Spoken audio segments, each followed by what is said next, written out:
আসসালামু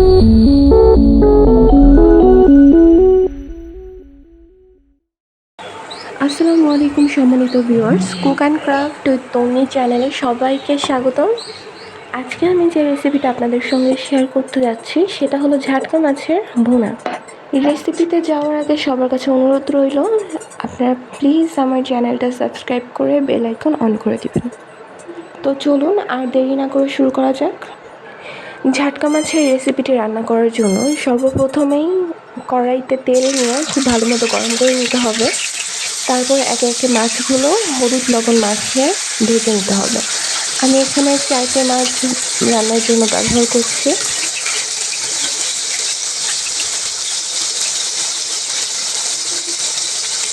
ভাজার এ পর্যায়ে মাছগুলোকে ভালো মতো উল্টে পাল্টে এপাশ ওপাশ খুব ভালো মতো ভেজে নিতে হবে।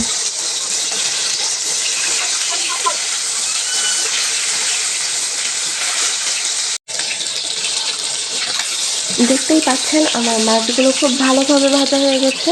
এখন আমি এইগুলোকে একটি পাত্রে তুলে নিব।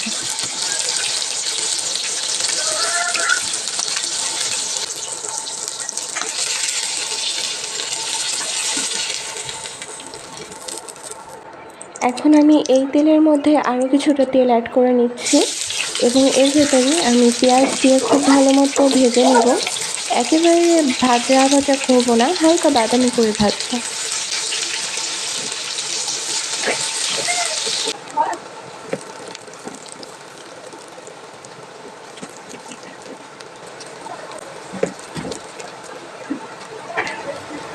পেঁয়াজগুলো এইরকম হালকা লালচে হয়ে গেলে এর মধ্যে আমি দিয়ে দিচ্ছি জিরা বাটা, আদা বাটা ও রসুন বাটা।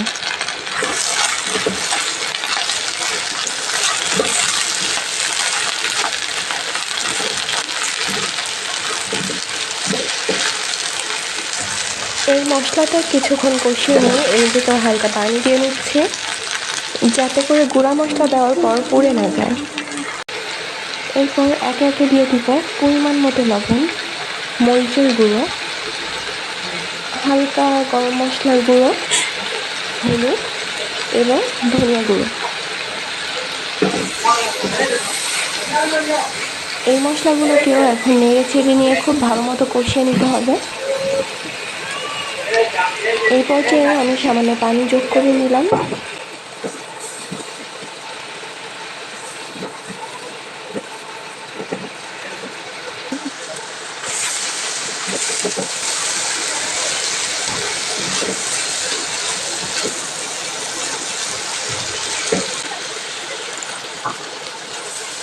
এ পর্যায়ে আমি মশলায় কিছুটা পানি যোগ করে কয়েকটা কাঁচামরিচ ফেলে দিয়ে দিচ্ছি, এর কারণে ফ্লেভারটা খুব ভালো আসবে।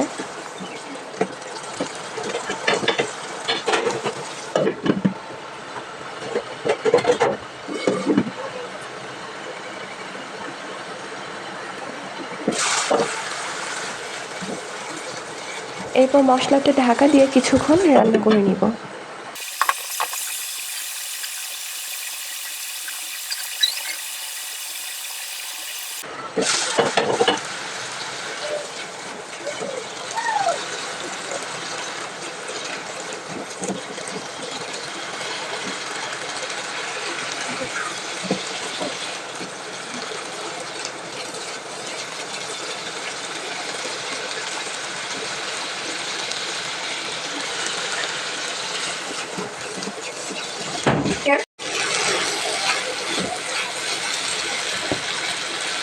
এখন আমি মশলার ভেতরে একে একে মাছগুলো দিয়ে দিচ্ছি।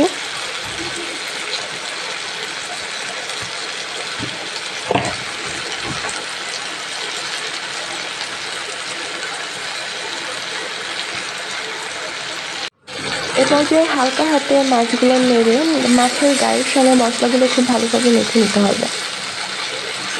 মশলার সঙ্গে মাছগুলো মেশানো হয়ে গেলে মাছগুলো সিদ্ধ হওয়ার জন্য পরিমাণ মতো পানি দিয়ে আমরা মাছগুলো আবারও কিছুটা নেড়ে ঢাকা দিয়ে দিব।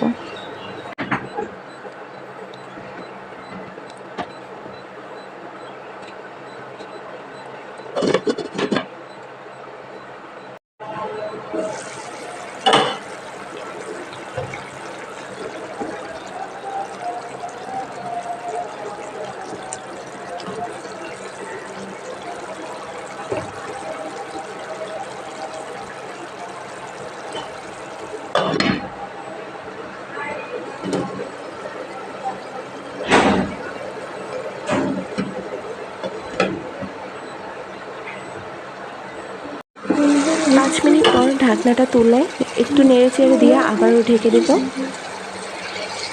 এ পর্যায়ে মাছগুলো খুব সাবধানে নাড়তে হবে যেন মাছগুলো ভেঙে না যায়।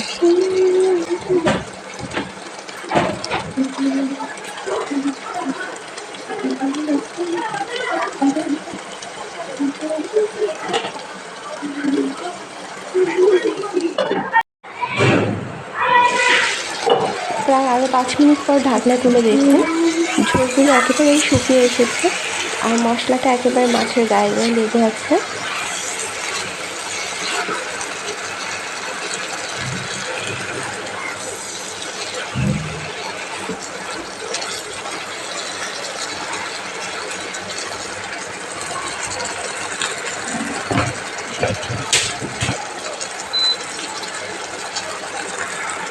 এ পর্যায়ে মাছটা আমরা নামিয়ে নেব চুলা থেকে। তো হয়ে গেল আমাদের ঝাটকা মাছ ভুনা। রেসিপিটা কেমন লাগলো সবাই আশা করি জানাবেন। ভালো লাগলে অবশ্যই একটা লাইক দিয়ে চ্যানেলটা সাবস্ক্রাইব করতে ভুলবেন না। সবাই সুস্থ থাকুন, ভালো থাকুন। পরবর্তীতে আবারও দেখা হবে নতুন কোনো রেসিপি নিয়ে নতুনভাবে। সবাইকে আসসালামু আলাইকুম, আল্লাহ হাফেজ।